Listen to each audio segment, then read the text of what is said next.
Presentarme, me llamo Raúl Sansegundo, soy profesor de la Escuela de Osteopatía de Madrid, soy fisioterapeuta, soy osteópata y soy un apasionado por decir una forma, de poder desengranar y poder organizar todos esos pacientes que tengo en consulta y que tengo muchísima gente con dolor cervical.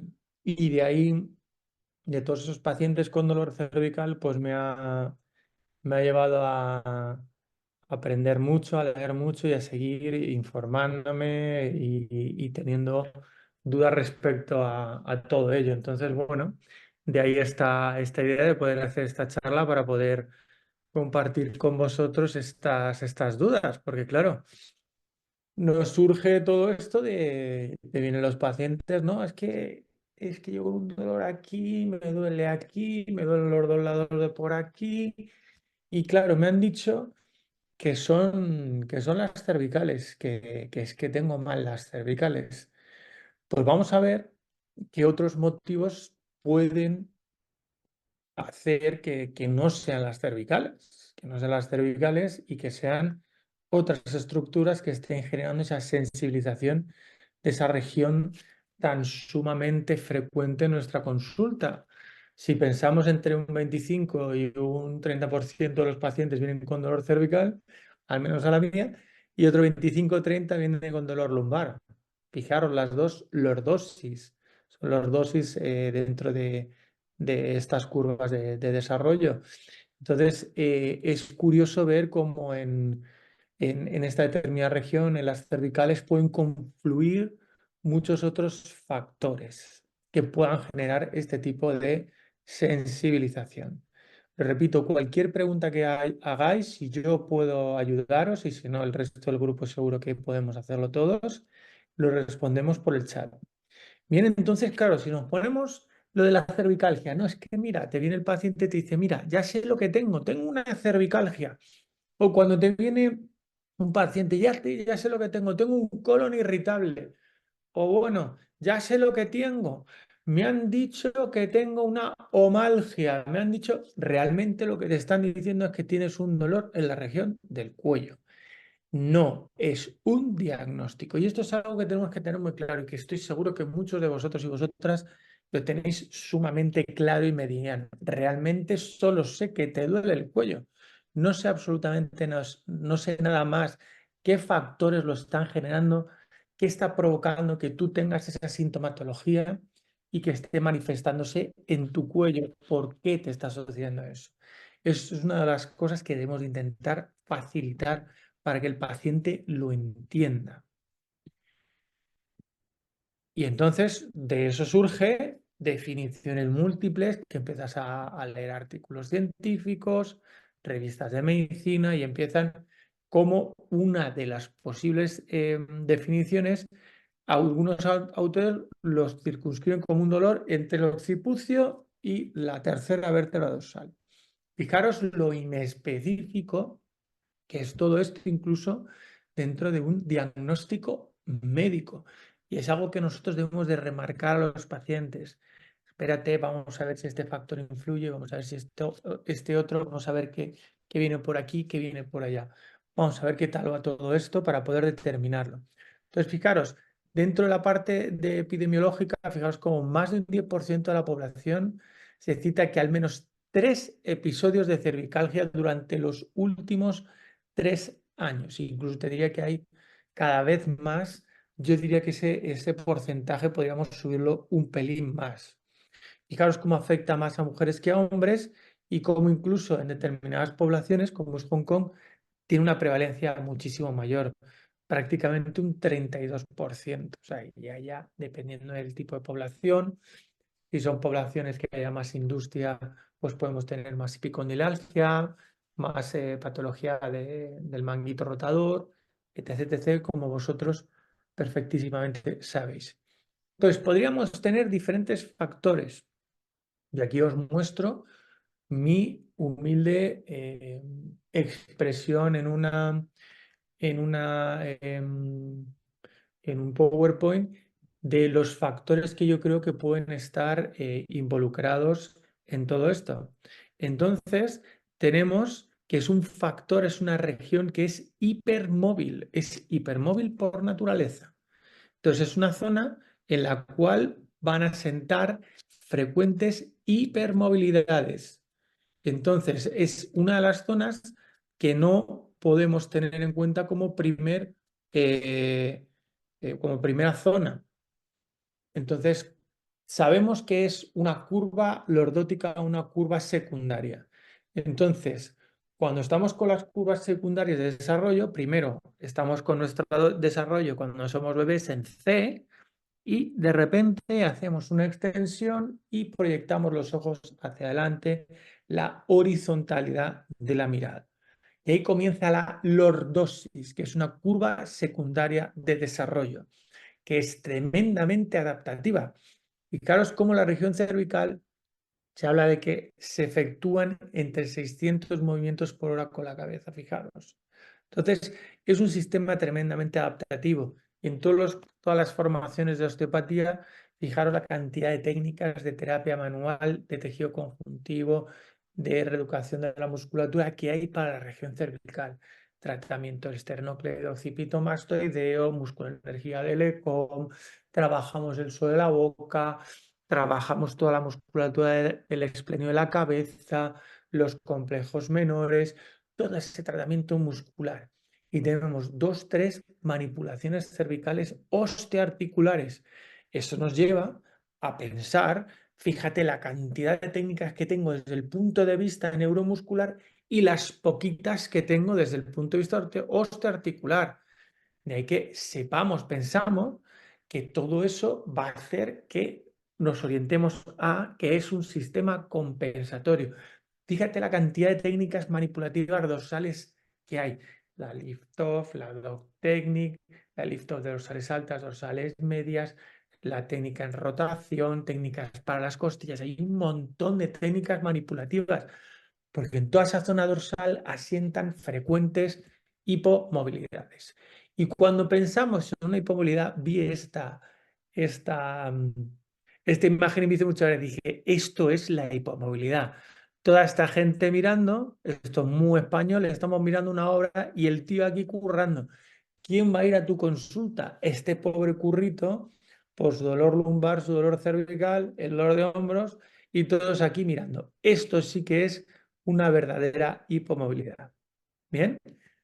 Entonces, otro de los tipos factores que existen y dentro de todo esto, cada vez más hay más estudios que nos están manifestando o conectando directamente todas esas disfunciones que tratamos muy frecuentemente. Ese trapecio superior con ese clásico dolor referido sobre la cara lateral, sobre la región de la parietoscamosa y esa presión sobre la sien, sobre las alas mayores del esfenoides, cómo me aprieta y cómo me da esa cefalea cuando llevo X tiempo, etc, etc. Entonces, todo eso se ha visto recientemente en varios estudios científicos que está muy relacionado con el ojo. Y cuando hablamos con el ojo, estamos hablando de un captor postural. Dentro de ese captor postural que es el ojo, no hablamos de agudeza visual, es decir, a ver si las letras aquí en el oftalmólogo, en el óptico, no es cómo de claro lees tú las letras, sino es cómo se comporta la musculatura ocular. ¿Ok? Porque entendemos que si hay una tensión externa de mi recto lateral, va a haber una tendencia a que el ojo de este lado, de mi lado derecho, se proyecte hacia afuera. Para mantener la horizontalidad de la mirada, la posición más neutra posible a nivel del cráneo, ¿qué vamos a hacer? Vamos a inclinar el ojo, inclinar el cuello. ¿Bien? Entonces, esa inclinación del cuello va a hacer una compensación, porque si yo tengo esta posición del cuerpo por esa tensión lateral que tengo en mi recto lateral, por un golpe que he tenido en la cabeza, o por simplemente por un proceso de un forceps, o por diferentes motivos, por una mala adaptación del puesto de trabajo, yo voy a tener una tensión compensatoria en la cadena suspensoria. Y voy a tener un paciente con problemas en el deltoides medio, porque toda esta cadena suspensora del trapecio superior y el deltoides medio, ¿qué van a hacer? ese aumento de tono de esa musculatura lo que va a hacer es inhibir la función coaptadora que tiene el supra. E indirectamente yo puedo tener patología del manguito rotador por este factor. Bien. Entonces, fijaros, dentro de todo lo que serían los ejes, a nivel de toda la región cervical, para mantener esta horizontalidad de la mirada, si lees diferentes artículos y vídeos y libros, perdón, nos hablan de que normalmente suele generar un aumento del tono de la musculatura posterior. Dentro de todo esto, fijaros cómo es una predisposición a que nosotros tengamos ese aumento del tono. Y si encima estamos delante de un ordenador sin movernos, etc., atornillado en esa silla y trabajando tantísimas horas junto con el efecto de la gravedad, todo esto va a generar compensaciones sobre nuestra musculatura. Se habla que el recto posterior menor de la cabeza tiene entre 3 y 4 veces más usos neuromusculares que el esplenio de la cabeza. Fijaros, prácticamente el recto posterior menor de la cabeza es como una uña, no es más. Y tiene muchísimos más receptores que este músculo tan largo que viene desde la región occipital y baja a la región dorsal alta, como es el recto, el esplenio de la cabeza. Entonces, toda esta red propioceptiva que tiene esta musculatura va a estar conectándose con el sistema nervioso central a través de todo ese sistema vestibular y va a estar cotejando constantemente toda esa información para que nosotros podamos tener una estabilidad dentro de la cabeza y podamos tener una horizontalidad de la mirada. Debemos de saber que los pacientes que ya han perdido la horizontalidad de la mirada, ya sea por una hiperextensión o por una hiperflexión de la región cráneo-cervical, están en un serio peligro. Tanto por, si yo tengo una hiperextensión, va a haber una mayor compresión de las facetas articulares. Si yo tengo una hiperflexión, una rectificación cervical, como posición natural sin que esté mirando al ordenador, va a haber un aumento de la presión sobre el disco, con lo cual va a haber una mayor predisposición a tener patología discal en este tipo de paciente. Bien, y a lo mejor simplemente es trabajar la esfera ocular porque tiene un aumento del tono del recto inferior y está más cómodo mirando así. Y hace una rectificación cervical. O tiene un aumento del tono del recto superior, tiene una mayor tensión esta musculatura y el paciente está cómodo pensando con una hiperextensión de la región cráneo-cervical. Y aquí ya tenemos un serio problema cervical en mi paciente.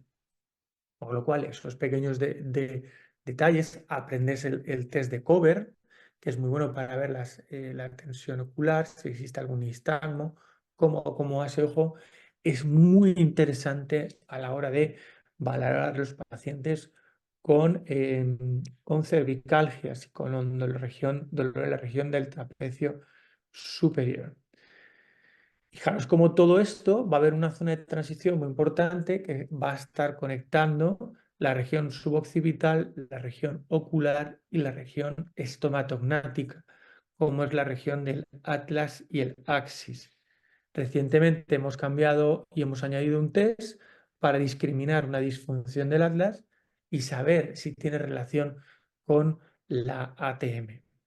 Bien.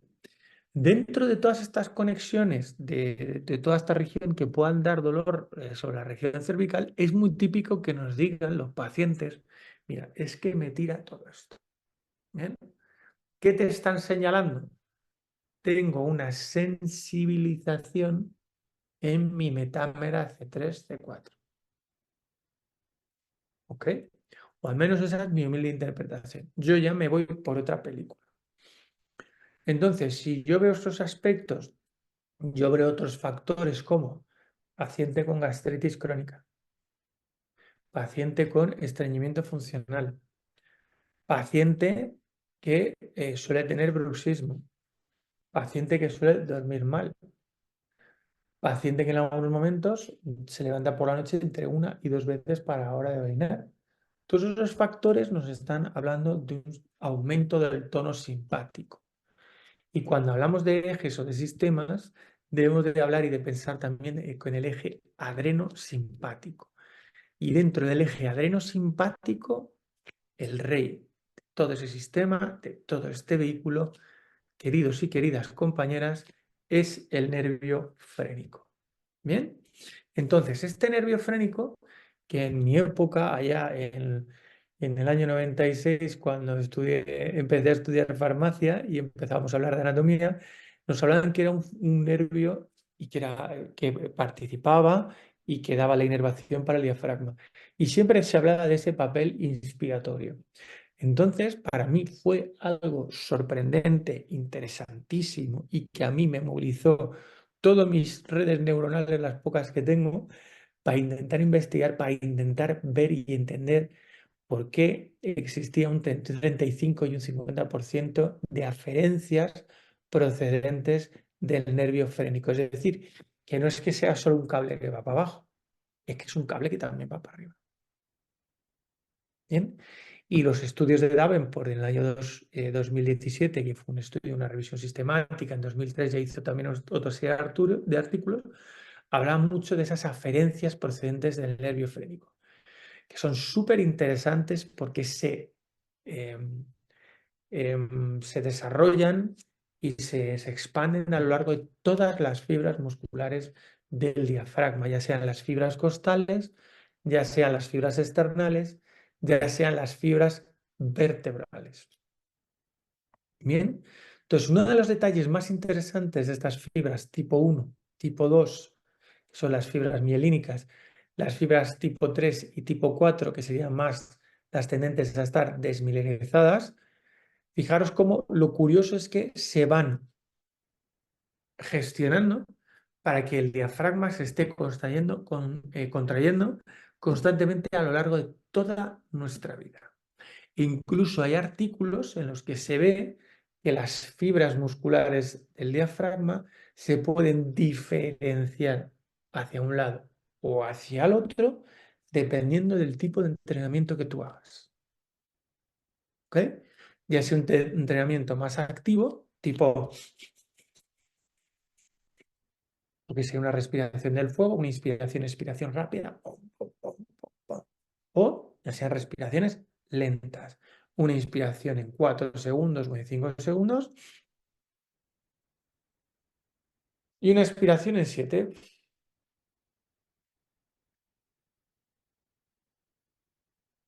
¿Ok?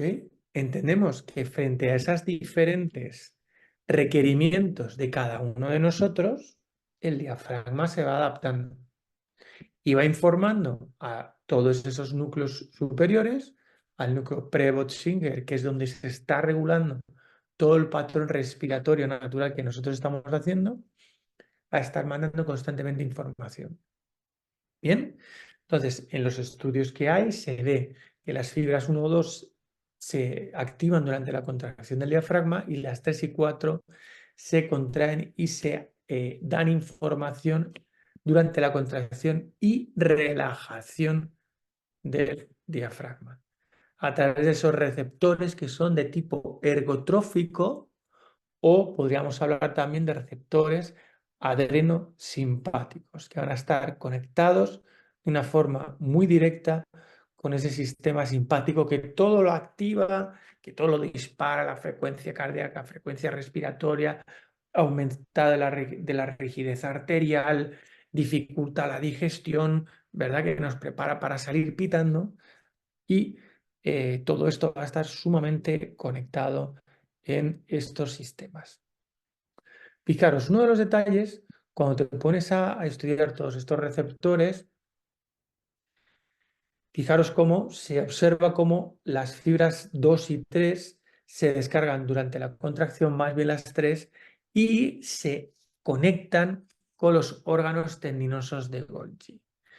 Y fijaros, uno de los detalles de estos artículos nos habla que la fibra 4 se activa más durante la fatiga muscular del diafragma. Es decir, si yo quiero trabajar sobre la modulación del sistema adrenosimpático, indirectamente debo de trabajar mi sistema respiratorio. Es una de las posibles conclusiones que nosotros podemos llevar sobre todo esto, sobre todo este sistema de activación respiratoria. Y otro de los factores que también nos hablan aquí es que es posible que se active la vía nociceptiva por esta vía, es decir, que todas estas fibras se sensibilicen cuando existe un estado de nocicepción, con lo cual esta es la vía por la cual una patología tumoral, cualquier patología que hayamos sufrido sobre la esfera, un tumor, etc., etc., puede llevar por esta vía y por eso es algo que debemos de tener en cuenta cuando vemos un paciente con dolor nocturno, rebelde antiinflamatorios, no le deja descansar por la noche, es un dolor constante que tiene todo el día, debemos de intentar derivarlo a un médico por si existe algún proceso tumoral. Bien, entonces, uno de los detalles interesantes, que esto es una imagen de un diafragma de una rata, vemos todos los mecanorreceptores que están a lo largo de toda la región del diafragma, sobre toda la región próxima a las costillas, sobre el centro tendinoso y sobre las porciones o las fibras procedentes de esas fibras vertebrales del diafragma.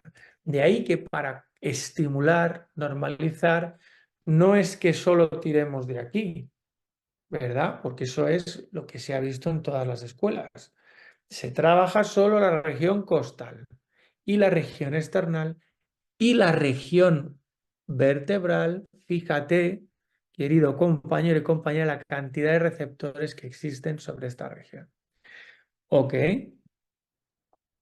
Con lo cual, fíjate como todas estas fibras sensitivas, estas fibras aferentes, esto sería la vía eferente, cómo se distribuye por la región intramediastinal y por debajo del diafragma, dentro del peritoneo, como también se proyectan todas esas fibras y como todas estas fibras llegan al nivel C3, C4. Normalmente es C4 en el cual se habla que existe ahí el núcleo dorsal del nervio frénico.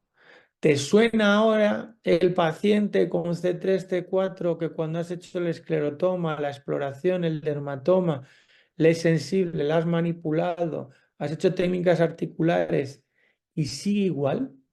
A lo mejor es que no has tocado la tecla que tienes que tocar, que es toda esta región de estos mecanorreceptores, generar un estímulo aferente para cambiar la respuesta del paciente.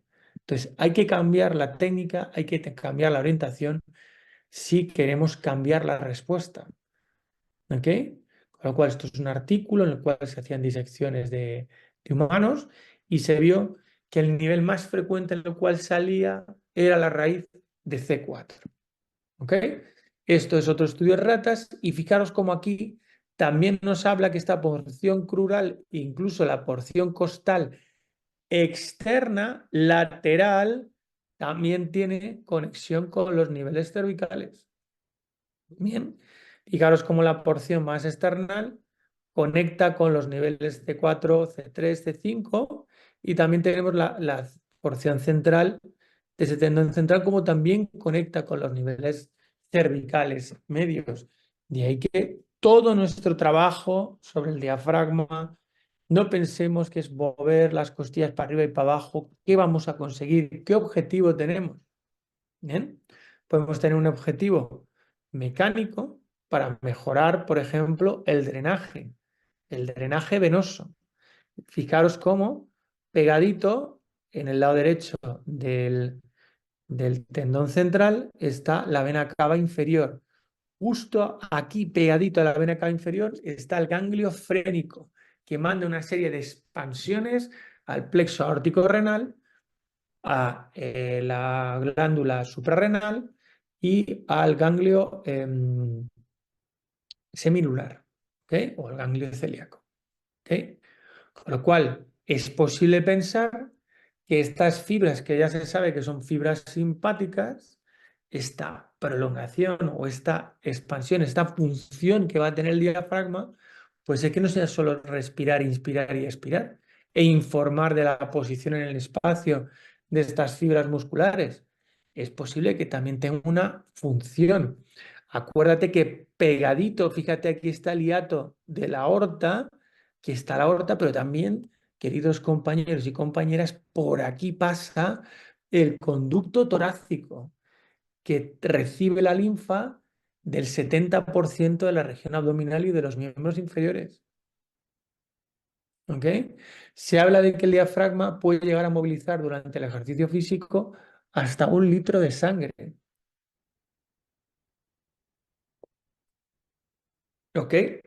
Si ponéis en internet de auxiliar pump, veréis como hay un artículo científico precioso del diafragma, cómo actúa como un órgano auxiliar y cómo es importante en el deporte no solo trabajar coordinación ojo-mano, miembro inferior, sentadillas, potencia, explosividad y demás, sino también trabajar la respiración. Queridos compañeros y compañeras, cada vez se va ejercitando y vehiculizando ese tipo de actuaciones. ¿Ok? Fijaros cómo, a través de ese tendón central, cómo se vehiculizan todas esas raíces con todos estos receptores que os he contado. A nivel external, a nivel costal, a nivel crural, tiene toda una red tremenda de receptores. La vena cava inferior, lo que yo os contaba, el hiato esofágico, que está más o menos a nivel de la altura de T10, T11, y por aquí pasa el nervio vago. Queridos compañeros y compañeras, que es sumamente importante también, lo vamos a ver ahora para que tengamos un concepto general de los factores que predisponen o que pueden hacer que el paciente tenga esa migraña, ese dolor cervical. Es que no se me quita, etc, etc. Lo vamos a ver por qué pasa. Entonces, fijaros cómo fue uno de los artículos científicos, que no sé por qué está esto aquí en medio. Me gustaría que no estuviera aquí en medio, perdonadme. Pero esto serían las fibras del diafragma, como a través del núcleo frénico, esto sería a nivel C4 c 5 justo aquí está la conexión del diafragma con los niveles cervicales altos, que sería C1, C2. Y esto sería el artículo científico. Si me dais un segundito, lo voy a quitar porque queda fatal. Vamos a ponerlo por aquí. Sí. Ahí.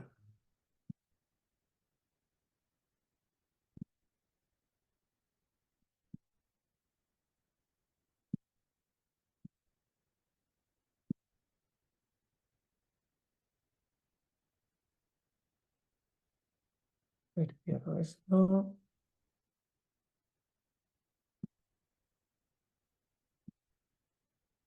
Fijaros cómo aquí llega ese núcleo frénico que está a nivel C4 y cómo conecta con las neuronas preganglionarias sobre la región C1, C2.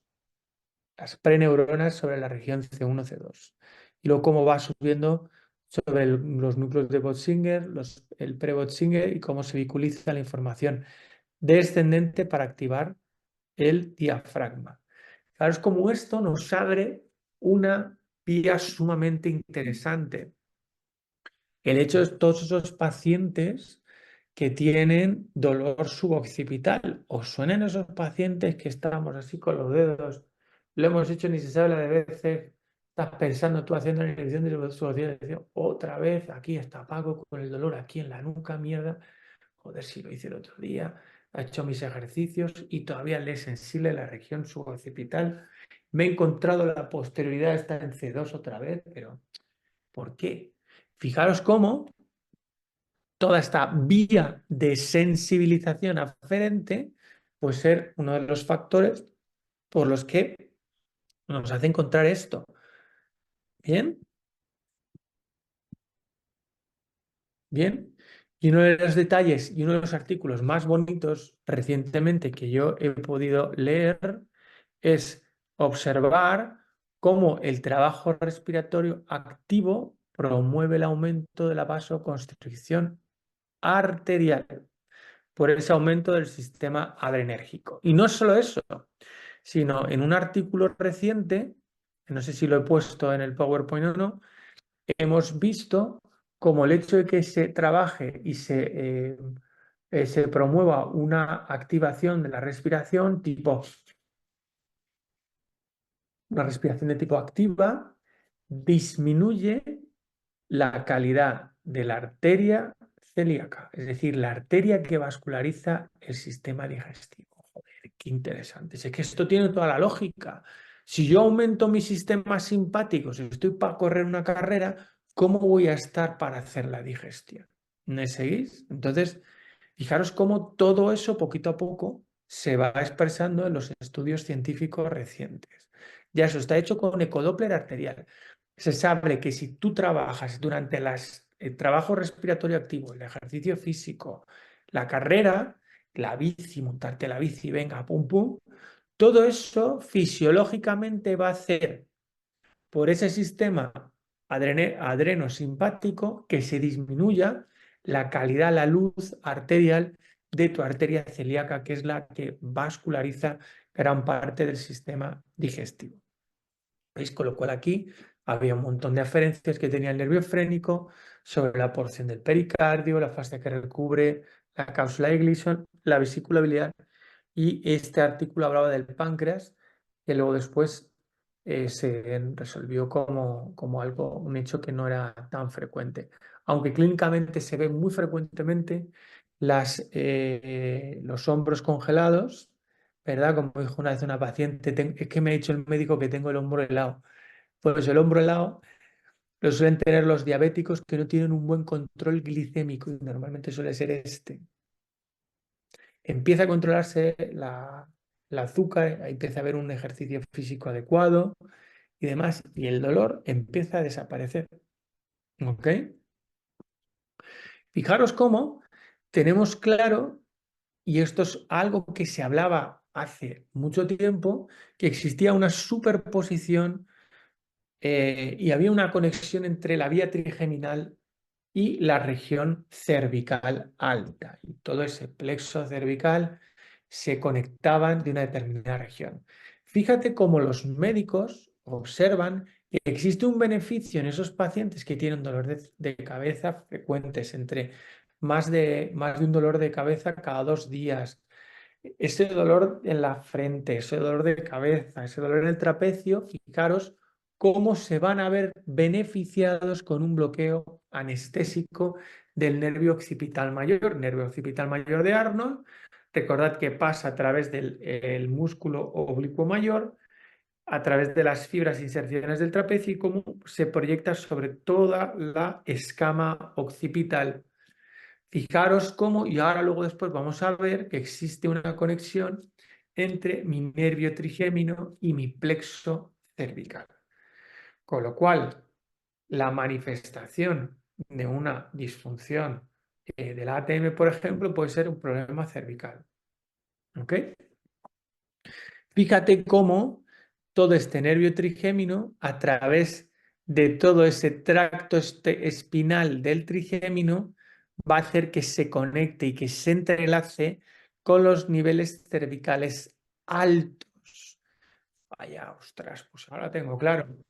Joder, alguien que tenga un problema en mi nervio trigémino, por la causa X, puede tener una adaptación cervical y le puede manifestar un dolor cervical.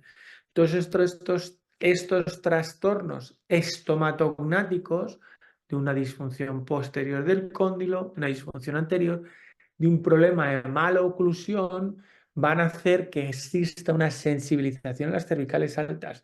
Los brusistas que se levantan la mañana con dolor de cuello, porque es por un aumento de la sensibilización de esta vía trigeminal.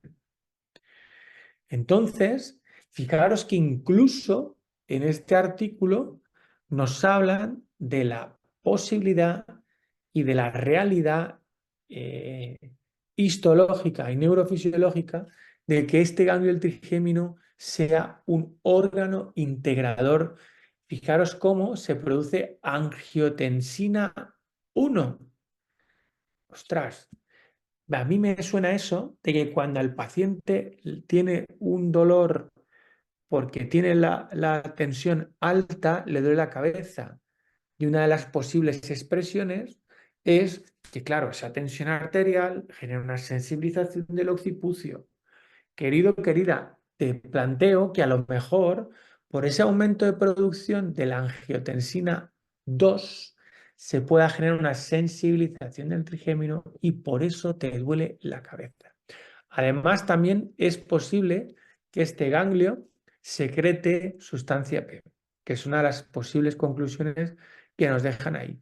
Con lo cual, fijaros cómo este sistema trigeminal camina hacia expresiones no tan lineales como lo teníamos antiguamente. Y se sabe recientemente desde el punto de vista histológico, esto ya es algo que no es discutible, que la porción, que una de las porciones inferiores de los núcleos del núcleo trigeminal, no recuerdo ahora mismo el núcleo, pero se conecta de una forma directa el nervio vago. ¿Ok?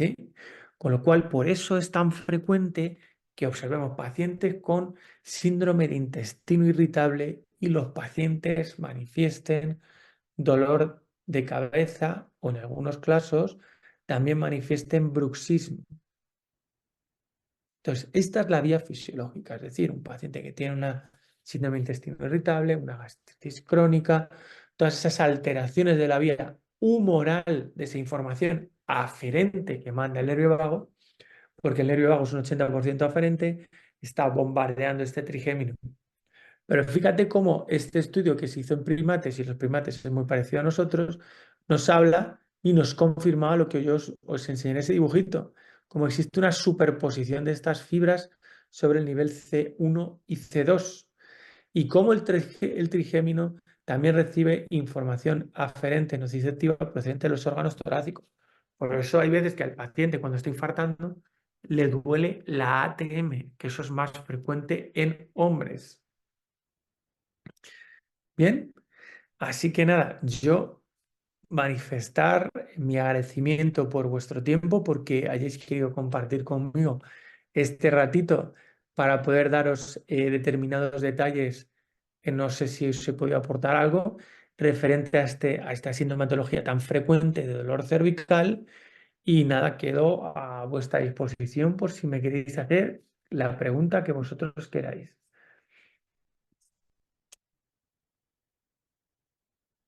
Podéis ponerlo en el chat. Siempre que escribáis tenéis que poner para todos los presentes o para todas las personas presentes. ¿Nadie quiere preguntar nada? ¿Todos os quedó claro?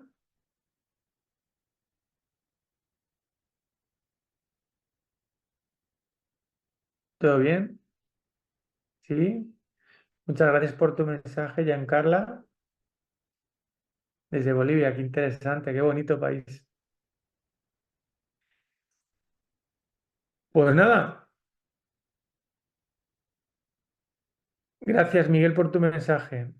Agradeceros vuestro tiempo. Espero que Alejandra desde Venezuela, qué bonito, qué país tan precioso. Un abrazo para toda la gente de Venezuela, mucha fuerza y mucho ánimo. Tengo muchos amigos venezolanos y estoy deseo que todo esto se resuelva pronto. Gracias, gracias por vuestros mensajes. Un besito muy grande y cualquier cosa me tienen en redes sociales, en Raúl-San Segundo. Y si necesitan cualquier cosa, yo les puedo ayudar. Encantado de poder colaborar con ustedes. ¿De acuerdo? Mandarles un besito muy grande y que tengan muy buena noche. Muchas gracias. Gracias, Gonzalo. Gracias.